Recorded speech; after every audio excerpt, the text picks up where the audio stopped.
সরকারকে আগে আমাদের বিষয়টা দেখতে হবে। আমাদের পুনর্বাসন করে দিলে তারপর সরকার যে কোনো উদ্যোগ নেয়, প্রয়োজনে আমরা সহকারে সরকারের সাথে একমত হয়ে কাজ করব। ম্যাজিস্ট্রেট চলে গেলে পর এরপর আবার দোকান খুলবেন নাকি? আমাদের তো কোনো পুনর্বাসনের ব্যবস্থা নাই, তা আমরা করবোটা কি?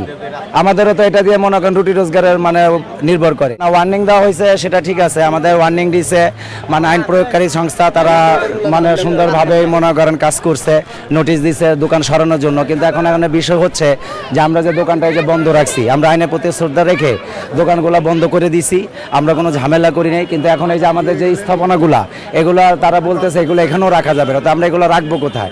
আমরা এই অবস্থায় তো প্রায় 20-25 বছর যাবত ব্যবসা করে আসতেছি। তো সেই ক্ষেত্রে এখন আমাদের করণীয় কি? তাহলে অবশ্যই সরকারকে আগে আমাদের বিষয়টা দেখতে হবে। আমাদের পুনর্বাসন করে দিলে তারপর সরকার যে কোনো উদ্যোগ নেয়, প্রয়োজনে আমরা সহকারে সরকারের সাথে একমত হয়ে কাজ করব। ম্যাজিস্ট্রেট চলে গেলে পর এরপর আবার দোকান খুলবেন নাকি? দেখেন, এরকম বিষয়টা তো আজকে এটা নতুন না, এই বিষয়টা প্রায় বছরের পর বছর, যুগের পর যুগ হয়ে আসতেছে। কারণ এখন আমাদের তো কোনো পুনর্বাসনের ব্যবস্থা নাই, তা আমরা করবোটা কি? আমাদেরও তো এটা দিয়ে মনে করেন রুটি রোজগারের নির্ভর করে।